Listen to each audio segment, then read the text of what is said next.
Hello friends, welcome to online study. मैं खुशहाल अहमद आपको पढ़ा रहा हूँ chapter number 9 application of trigonometry. जैसा कि आप लोग को पता है क्वेश्चन नंबर 10 तक मैं आपको पढ़ा चुका हूँ इससे पहले वाले वीडियो में, और 11 से पढ़ा रहा हूँ। जिन बच्चों ने वो वीडियो नहीं देखा है वो आई बटन पे क्लिक करके देख सकता है। तो चलिए शुरू करते हैं। तो क्वेश्चन नंबर 11 क्या कह रहा है हमारा, a TV tower stands vertically on a bank of a canal. एक नहर है, उसके किनारे टीवी टावर खड़ा है। ये फिगर उसका दिया गया है क्वेश्चन में। ये टीवी टावर खड़ा है, ये आपकी नहर है, इतनी लंबी चौड़ी नहर है, ठीक है ना। उसके बाद क्या कह रहा है, from a point on the other bank directly opposite to the tower. नदी के दूसरे किनारे पे, directly opposite to the tower, नदी के दूसरे किनारे पे जो एक पॉइंट है, the angle of elevation of the top of the tower is 60 degree. तो एंगल ऑफ एलिवेशन कितना बन रहा है, एंगल ऑफ एलिवेशन कितना बन रहा है, नदी के दूसरे किनारे से एंगल ऑफ एलिवेशन टॉप का कितना बन रहा है, 60 डिग्री बन रहा है, क्वेश्चन में कह रहा है, ठीक है ना। आगे बढ़ते हैं, from another point to 20 metre away, उससे एक 20 मीटर दूर, 20 मीटर अवे, 20 मीटर दूर एक दूसरा पॉइंट है। ये देखिए 20 मीटर, ये फिगर में दिया गया है। 20 मीटर दूर क्या है, दूसरा पॉइंट है। वहां से क्या बन रहा है, from this point on the line joining this point two the foot of the tower the angle of elevation of the top of the tower is 30 degree. बोला जो दूसरा पॉइंट है, जो 20 मीटर अवे जो दूसरा पॉइंट है हमारा, वो क्या है, उसका एंगल ऑफ एलिवेशन कितना है, 30 डिग्री है, ठीक है। आगे पढ़ते हैं, 30 degree. Find the height of the tower and the width of the canal. तो हमको टावर की हाइट फाइंड करना और width of the canal find करना, ठीक है ना। चलिए तो फाइंड करते हैं हम लोग। तो पहले हम लोग ये वाला फिगर बना लेते हैं। ये तो क्वेश्चन ने फिगर दिया था, अब हम लोग अपना फिगर अलग से बना लेते हैं, ठीक है। वो क्वेश्चन में दिया था इसलिए मैं कुछ नहीं बोल रहा हूँ उससे। उसको देखिए, मैं इधर से लाइन खींच देता हूँ ताकि आपको पता रहे कि ये क्वेश्चन है, ये फिगर क्वेश्चन का है, ठीक है। हम लोग अपना फिगर यहाँ पे बना लेते हैं, बड़ा फिगर बनाते हैं थोड़ा। देखिए एक टावर है, हमारा टावर है, बोल रहा ये इतनी चौड़ी हमारी क्या है, नदी है, और यहां से एंगल ऑफ एलिवेशन कितना है, 60 डिग्री है। इस पॉइंट से 20 मीटर दूर, इस पॉइंट से 20 मीटर दूर, 20 मीटर अवे बोल रहा है, तो 20 मीटर दूर क्या है, दूसरा पॉइंट है, 20 मीटर दूर दूसरा पॉइंट है, उससे एंगल ऑफ एलिवेशन कितना बन रहा है, 30 डिग्री, ठीक है। ये आपका क्या है, 30 डिग्री है, ठीक है। अब ये पॉइंट का नाम दिया कि ए बी सी और डी। तो बोल रहा है हमको ये फाइंड करना है सी डी। तो हमने इसको मान लिया कितनी डिस्टेंस है, ये इसको मान लिया हमने x और इसको मान लिया h। एक को x मान लिया, नदी की जो चौड़ाई है, वो कैनाल की जो चौड़ाई है, विड्थ है, उसको x मान लिया, और हाइट को कितना मान लिया, h। अब माना है तो लिखना भी पड़ेगा, तो लिखेंगे पहले तो सॉल्यूशन लिखेंगे। Solution, let the height of the tower, height of the tower be h meter and width of canal x metre. हमने मान लिया कि जो क्या है, हाइट ऑफ द टावर कितनी है, h मीटर है, और उसकी कैनाल की विड्थ कितनी है, x मीटर है। तो चलिए अब सॉल्व करते हैं। सबसे पहले हमने बताया आपको इस वाले ट्रायंगल में ले लेंगे। मैंने आपको एक कॉन्सेप्ट बताया था कि कोई दो वेरिएबल हो, उनमें से किसी एक को निकाल रहा हूं, तो जिस चीज को निकालते हैं उस वाले की वैल्यू निकालते हैं, उसकी दूसरी वाले की निकालते हैं, और फिर दो एक क्वेश्चन बनाते हैं और सॉल्व कर देते हैं। बट यहाँ पे दोनों ही निकालना है, क्योंकि हाइट भी पूछ रहा है और विड्थ भी पूछ रहा है। तो क्या करेंगे, किसी भी एक को निकाल लेंगे, हम किसी भी एक की वैल्यू निकाल लेंगे, फिर दोनों से इक्वेशन को सॉल्व कर देंगे, आंसर आ जाएगा। चलिए तो निकालते हैं, किस में लगाएंगे, ट्रायंगल ए बी सी में, ए सी बी में। लिखिए in triangle A C B, A C B में क्या लगाएंगे, tan 60, क्योंकि परपेंडिकुलर और बेस है, परपेंडिकुलर बेस जहां होता है तो उसमें रिलेशन क्या लगाते हैं, tan 60 लगाते हैं। tan 60 का एंगल है, तो tan 60 इक्वल टू क्या होगा, perpendicular upon base, tan theta equal to क्या होता है, परपेंडिकुलर अपॉन बेस। परपेंडिकुलर क्या है, h है, डायरेक्ट रखेंगे, is equal to h upon x, base कितना x है, ठीक है। tan 60 की वैल्यू √3 होती है, is equal to h upon x। x को यहाँ भेज देंगे, √3 को नीचे भेज देंगे, तो x इक्वल टू कितना हो जाएगा, h अपॉन √3। इसको इक्वेशन नंबर फर्स्ट कर दिया हमने। कोई डाउट है? इसको क्वेश्चन फर्स्ट कर दिया। अब यहां से मैं लाइन खींच रहा हूं, ठीक है। आप किस में लगाएंगे? पूरे बड़े वाले ट्रायंगल में, ए बी या ए डी बी में, पूरे बड़े वाले ट्रायंगल में, ठीक है। लगा दीजिए। लिखेंगे क्या? क्या लिखेंगे? In triangle A D B पूरे में, तो एंगल कितना 30 है, तो लगा दीजिए। यहां लगा देते हैं tan 30 इज इक्वल टू कितना हो जाएगा? परपेंडिकुलर यानी h अपॉन बेस कितना होगा? 20 प्लस एक्स। बेस अब पूरा, देखिए बेस पूरा इतना 20, इतना x, तो पूरा बेस कितना होगा? 20 प्लस एक्स। तो रख देंगे 20 प्लस एक्स। tan 30 की वैल्यू कितनी होती है? 1 upon root 3 is equal to कितना हो जाएगा? h अपॉन 20 प्लस एक्स, ठीक है ना। अब हमने यहां से x की वैल्यू निकाली है, x की वैल्यू निकाली है, तो यहां से भी x की वैल्यू निकाल लीजिए, ठीक है ना। तो क्या करेंगे? 20 प्लस एक्स इक्वल टू कितना हो जाएगा? अपॉन में रूट 3 रखो, 20 प्लस एक्स को उधर भेज दिए, रूट 3 को ऐसे रखा क्योंकि हम रूट 3 को उधर भेज दे रहे हैं। 20 प्लस एक्स सीधा क्रॉस मल्टीप्लिकेशन कर रहे हैं, तो कितना हो जाएगा? h रूट 3, ठीक है। 20 प्लस एक्स इस तरफ आ गया और h रूट 3 को उधर भेज दिया, तो कितना हो गया? ये हो गया।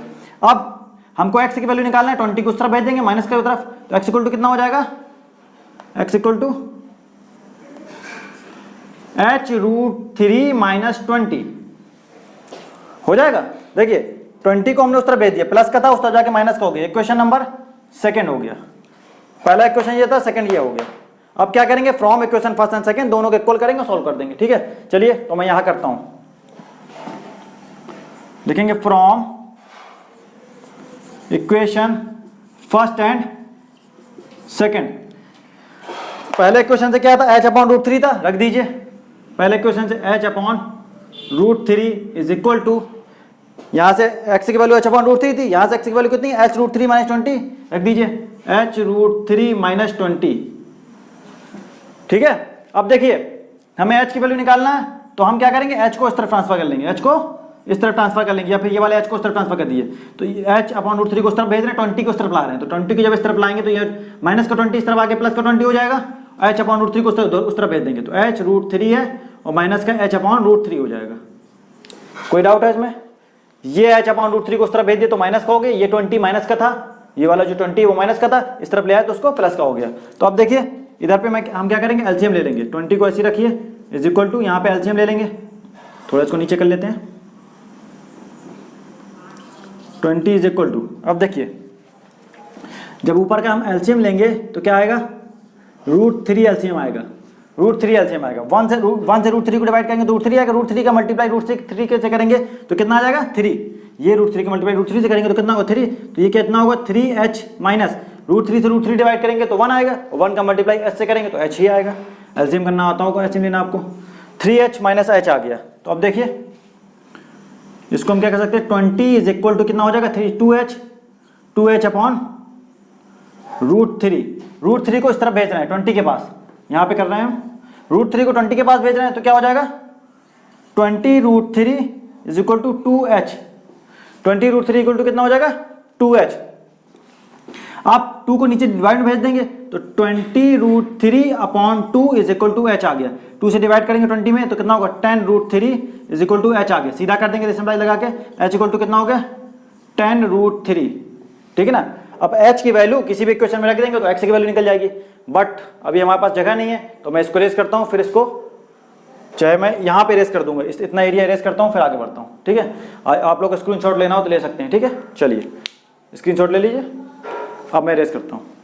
तो मैंने ये रेस कर दिया है, पहले इसमें एक मीटर और लिख दीजिए, मीटर, इसको बॉक्स में मैं कर दे रहा हूँ। अब मैंने ये रेस कर दिया, मैंने इस तरफ पे रेस किया क्योंकि मुझको इसकी जरूरत थी, इसलिए मैंने इसको ये रेस नहीं किया अभी, ठीक है ना। अब देखिए x हम वैल्यू रखेंगे, h की वैल्यू इक्वेशन नंबर फर्स्ट में रखेंगे, तो लिखेंगे, जो मैं लाइन खींच दे रहा हूँ, पुटिंग द वैल्यू ऑफ क्या? h in equation first. h की वैल्यू इक्वेशन नंबर फर्स्ट में रखना है, तो x हमारा क्या था? x इक्वल टू कितना? h अपॉन रूट 3 था, तो x इक्वल टू कितना हो जाएगा? h की वैल्यू रख देंगे, यहाँ लिख देते हैं सिंस h इक्वल टू कितना है? 10 रूट 3। h इक्वल टू कितना है? 10 रूट 3। 10 रूट 3 इसकी वैल्यू रख दो, तो 10√3 वैल्यू रख दिया और 10√3 नीचे था, √3 से √3 कैंसिल आउट हो जाएगा, x इक्वल टू कितना आ गया 10 मीटर। तो क्या हो जाएगा height of the tower, there लिख दो, therefore height of the tower is equal to 10√3 metre, वहां से लिख दिया। और उसके बाद width of the canal, width of the canal is equal to कितना है 10 मीटर। यही हमारा आंसर होगा। ठीक है, आई होप आप लोग को इसमें कोई प्रॉब्लम नहीं होगी। अब मैं इसको रेस करता हूं, फिर आगे बढ़ता हूं। ठीक है, चलिए तो ये क्वेश्चन नंबर 12 है हमारा। क्या कह रहा है, from the top of a 7 metre high building. चलिए तो एक 7 मीटर हाई बिल्डिंग बना लेते हैं हम लोग, यहां बनाते हैं।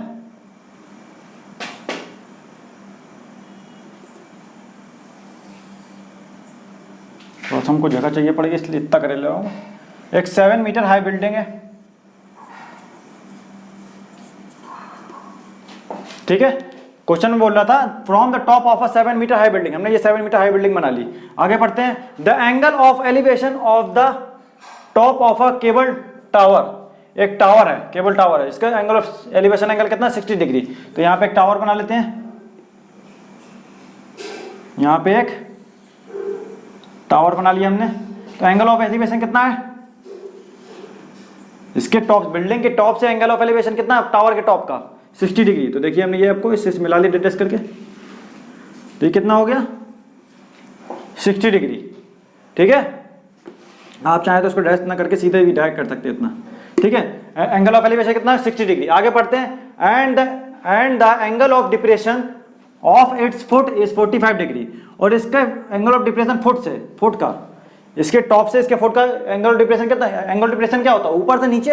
एंगल ऑफ डिप्रेशन होता क्या है, ऊपर से नीचे जो एंगल बनता, ऊपर से नीचे देखते हैं जब एंगल ऑफ डिप्रेशन बनता है। तो यानी कि ये एंगल, इसको हमने मिला दिया। ठीक है, तो ये एंगल ऑफ डिप्रेशन मतलब ये वाला कितना है 45 डिग्री। ये कितना है 45 एंगल ऑफ डिप्रेशन है ना, इसलिए ऊपर बनेगा। और देखिए ये दोनों लाइनें पैरेलल हैं और ये लाइन उसको इंटरसेक्ट कर रही है, तो ये वाला एंगल और ये वाला एंगल बराबर होगा। अल्टरनेट इंटीरियर एंगल होते हैं, पता होगा आप लोगों ने पढ़ा होगा, जब दो पैरेलल लाइनों को एक तीसरी लाइन इंटरसेक्ट करती है तो क्या होता है, ये वाला एंगल और ये वाला एंगल बराबर होते हैं, वो क्या कहलाते हैं अल्टरनेट इंटीरियर एंगल। और भी बहुत कुछ होता है लेकिन यहाँ पे नहीं पढ़ेंगे, आप सब पढ़ेंगे आगे। तो ये 45 है तो ये भी 45 हो गया। आप इसका नाम दे देते हैं, ये इसको लिख देते हैं ABCDE, नाम दे दिया हमने इसको। अब देखिए ये 7 मीटर, देखिए ये 7 मीटर है तो ये भी 7 मीटर होगा। क्यों, क्योंकि ये दोनों लाइनें पैरेलल हैं। लाइनें पैरेलल तो डिस्टेंस बराबर होगी हर जगह, दो पैरेलल लाइन की डिस्टेंस हर पॉइंट पे बराबर होती है। तो परपेंडिकुलर डिस्टेंस, परपेंडिकुलर दो पैरेलल लाइनों की परपेंडिकुलर डिस्टेंस हर पॉइंट पे बराबर होती है। तो ये परपेंडिकुलर डिस्टेंस तो है। तो देखिए या तो आप एक ऐसे भी कह सकते हैं कि एक रेक्टेंगल है तो भी बराबर होगी। तो 7 सेंटीमीटर, ये भी 7 सेंटीमीटर है, कर दिए। ठीक है ना। अब देखिए इसको हमने मान लिया, इस वाली डिस्टेंस को कितना मान लिया x,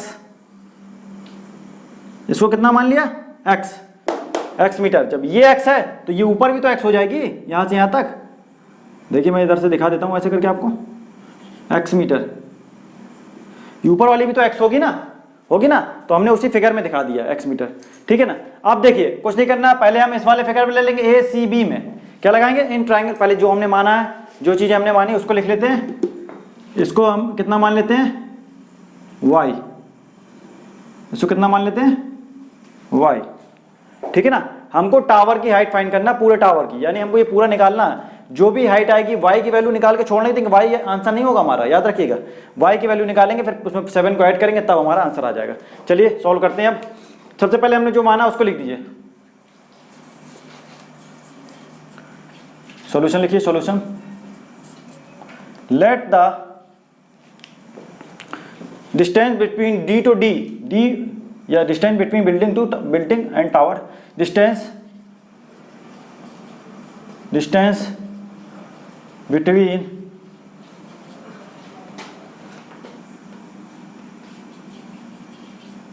from building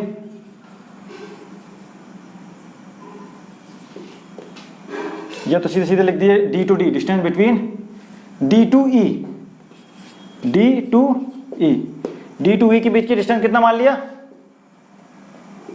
B X metre, and distance A to B is Y metre. ठीक है, हमने मान लिया जो डी से ई के बीच की डिस्टेंस को एक्स मान लिया है और ए से बी के बीच की डिस्टेंस जो है उसको वाई मान लिया। तो आप सॉल्व करते हैं। सबसे पहले क्या लेंगे, इस वाले ट्रायंगल में लेंगे, ए सी बी में, ए सी बी ट्रायंगल में ले लीजिए। तो ले लीजिए, लिखिए in triangle A C B. ठीक है ना, ये आपका देखिए इतना, ये परपेंडिकुलर और ये बेस है। परपेंडिकुलर बेस में हम लोग क्या लगाते हैं, tan थीटा लगाते हैं। लगा दिए, थीटा की जगह 60 है तो tan 60 लगा दिए। tan 60 इज इक्वल टू क्या होता है, परपेंडिकुलर अपॉन बेस। परपेंडिकुलर की जगह y है, ये देखिए परपेंडिकुलर की जगह y है तो y रख दीजिए, y अपॉन बेस की जगह x है तो x रख दिया, y अपॉन x। मैंने आपको बताया था कभी भी दो वेरिएबल दिए गए हों और आपको उसमें से एक फाइंड करना हो तो जिसकी वैल्यू फाइंड करना हो उसको मत निकालिए, पहले दूसरे वाली वैल्यू को, दोनों इक्वेशन से दूसरे वाली वैल्यू को निकालिए, फिर दोनों इक्वेशन को इक्वल कर दीजिए, अपने आप आपको y की वैल्यू मिल जाएगी। हम तो यहाँ पे हमको वैल्यू यहाँ पे इसमें किसकी फाइंड करना है, y की, x की तो फाइंड नहीं करना, तो किसकी वैल्यू निकालेंगे, x की निकालेंगे। जिसकी वैल्यू नहीं फाइंड करना, दोनों इक्वेशन से उसकी वैल्यू निकालेंगे। मतलब दोनों, अब यहाँ से किसकी वैल्यू निकालेंगे हम लोग, x की वैल्यू निकालेंगे पहले। चलिए निकालते हैं। तो tan 60 की वैल्यू कितनी होती है, √3 is equal to y upon x।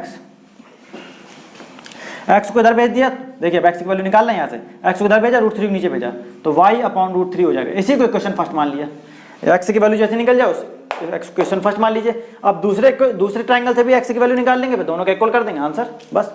तो पहले ट्रायंगल से x की वैल्यू निकाल ली, अब दूसरे से भी निकालते हैं। तो अब क्या लिखेंगे, इन ट्रायंगल CED क्या लिखेंगे, इधर मैं लाइन खींचे दे रहा हूं, इन ट्रायंगल CED। ठीक है, क्या लगाएंगे, tan 45 लगा दीजिए। tan 45 इज इक्वल टू क्या होगा, 7 अपॉन x। मैं चाहता तो पहले आप एक इसके सीधे से इधर से इसकी वैल्यू निकाल, ये 7 है तो ये भी 7 होती, सीधे वैल्यू रख के आंसर कर सकते हैं। लेकिन हम लोग एक कॉन्सेप्ट बना के चल रहे हैं तो सब क्वेश्चन एक ही कॉन्सेप्ट से सॉल्व करेंगे। ठीक है ना, क्योंकि हम लोग दो इक्वेशन बनाते हैं, फिर दोनों इक्वेशन को इक्वल करते हैं, फिर आंसर आ जाता है। तो हर क्वेश्चन में वही कर रहे हैं ताकि आपके कॉन्सेप्ट ना बिगड़े। ठीक है ना, और इसके लास्ट में जब ये एक्सरसाइज पूरी हो जाएगी तब मैं आपको इसके शॉर्टकट बताऊंगा। ठीक है, इसके बाद मैं इसके शॉर्टकट बताऊंगा, तो आप लोग देखिएगा फिर शॉर्ट में कैसे आपसे फिगर देखेंगे और आंसर बता देंगे। फिगर देख के थोड़ा सा एक लाइन का 2 लाइन का कैलकुलेशन करना पड़ेगा और आंसर आ जाएगा, इतना कुछ नहीं करना पड़ेगा आपको। बट वो कंपटीशन में ज़्यादा उसका यूज करते हैं, तो हम लोग को हाई स्कूल में क्या करना है, स्टेप बाय स्टेप सॉल्व करना पड़ता है। इसलिए मैं आपको स्टेप बाय स्टेप बता रहा हूँ, क्योंकि हमारे स्टेप मार्किंग के नंबर होते हैं, नंबर मिलते हैं हम लोग को बोर्ड में, इसलिए। ठीक है, tan 45 वैल्यू 1 होती है is equal to 7 upon x। तो x की वैल्यू कितनी आ जाएगी, 7 मीटर। ये 7 सीधे में दी, x इक्वल टू 7 मीटर। इसको इक्वेशन सेकंड बना दीजिए, इक्वेशन सेकंड। अब क्या करेंगे, from equation first and second, जैसा हर क्वेश्चन में करते हैं हम लोग। फ्रॉम इक्वेशन लिखेंगे, from equation first and second. तो दोनों से x की वैल्यू इक्वल कर देंगे। यहां से क्या वैल्यू है, y अपॉन √3 है, y अपॉन √3 है, और यहां से क्या है, 7 है, 7 है। तो y इक्वल टू कितना हो जाएगा, 7√3। दिस इंप्लाइज क्या कर देंगे, y इक्वल टू कितना हो जाएगा, 7√3 उधर चला जाएगा तो क्या हो जाएगा, 7√3। ये हमारी y की वैल्यू आ गई, ये x की वैल्यू, y की वैल्यू। तो हमको वैल्यू किसकी चाहिए थी, टावर की चाहिए थी, टावर की हाइट चाहिए थी। टावर की हाइट क्या है, पूरी है, AE है, टावर की हाइट पूरी है, AE। तो लिख देंगे, यहां से मैं लाइन खींच रहा हूं, लिख देंगे देयरफॉर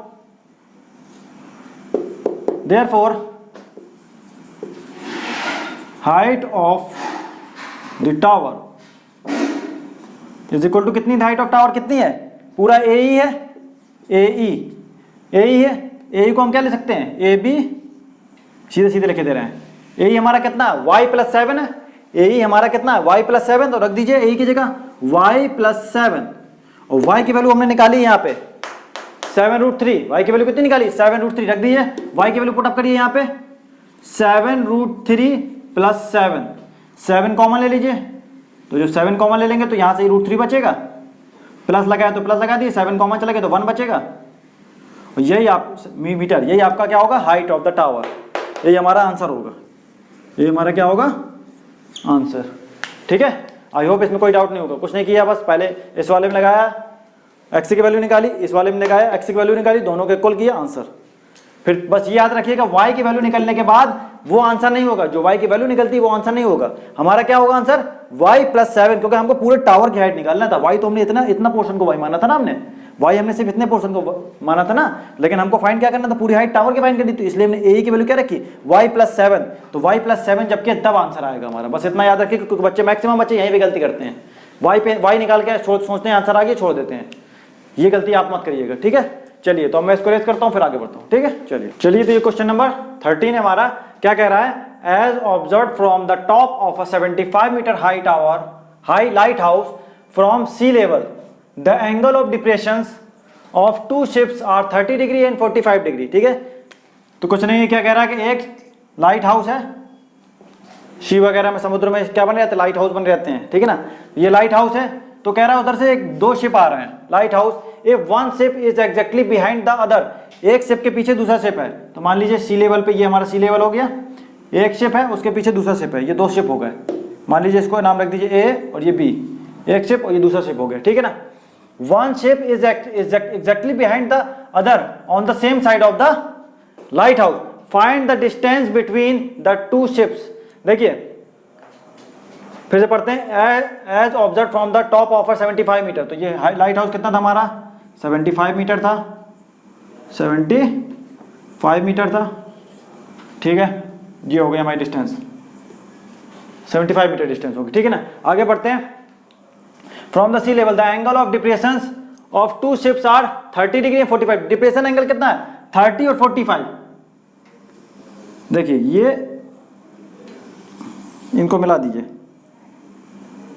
ये हमारा ए पॉइंट है। ठीक है ना, देखिए एंगल ऑफ डिप्रेशन मैंने बताया था, एंगल ऑफ डिप्रेशन हमेशा और जो भी होगा ऊपर से नीचे बनते हैं। एंगल ऑफ डिप्रेशन क्या होता है, ऊपर से नीचे बनते हैं, हॉरिजॉन्टल बनेंगे। तो देखिए ये वाला 30 होगा और ये वाला जो होगा ये पूरा यहाँ तक, ये कितना होगा 45 होगा। अब आप लोग कहें सर हमको कैसे पता चलेगा 45 30, तो वैसे तो क्वेश्चन में दिया गया। अगर फिर भी कुछ समझ में ना आए तो एक कॉन्सेप्ट याद रखिए, जो एंगल टावर के जो भी एंगल पास होगा वो बड़ा होगा। तो देखिए इसमें 30 45 में कौन सा बड़ा है, 45 बड़ा है, तो बड़ा वाला ये वाला 45 होगा और ये 30 हो जाएगा। अब एंगल ऑफ डिप्रेशन देखिए याद रखिएगा, जैसे ही ऊपर ये हॉरिजॉन्टल लाइन है, ये वाली हॉरिजॉन्टल लाइन है, देखिए इससे ये लाइन मिल रही है, इस वाले से जिस लाइन से मिल रही होगी वही वाला इस तरह 30 हो जाएगा इधर पे। अब देखिए 45 वाले में ये 45 है ना, ये वाला एंगल 45 है ना, तो जिस लाइन से मिल रहा होगा वो ये 45 हो जाएगा। ठीक है, बस याद रखिएगा हमेशा कि जो इधर पे जो एंगल बनेंगे वो टावर के जो पास में होंगे वो बड़ा वाला एंगल होगा। अगर आपको नहीं समझ में आया तो पहले ये वाला एंगल बना लीजिए, फिर उसको डिस्कस करके यहाँ पे दिखा दीजिए, ताकि ये वाला 45 है तो इस लाइन से चलता हुआ, इसी लाइन से चलना चाहिए। देखिए इसी लाइन से चल रहा है, इस लाइन से चलता ऊपर पहुंच जाएगा। ठीक है ना, तो ये हो गया हमारा। आगे चलते हैं, क्या कह रहा है, find the distance between the two ships. Two ship ये है ना, इसके बीच की डिस्टेंस फाइंड करना है। चलिए हम लोग मान लेते हैं इसके बीच की डिस्टेंस कितनी है, x मीटर है। कितनी है, x मीटर। ये हमने मान लिया x, और ये कितना मान लिया इसकी, बाकी इसको मान लिया y। ठीक है ना, अब जब माना है तो लिखना पड़ेगा हमको, अगर हमने माना है तो लिखना पड़ेगा, तो लिखेंगे सॉल्यूशन में क्या करते हैं, देखिए देखेंगे, let the distance between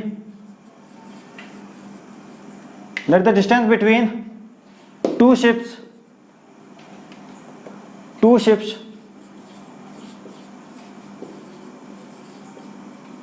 B x metre. कितना मान लिया हमने, दो शिप के बीच की डिस्टेंस को कितना मान लिया, x मीटर। एंड ये तो एंड इसको कितना माना, b टू ए, इधर नाम दे दीजिए a b, ये c और इसको d कर दीजिए। And distance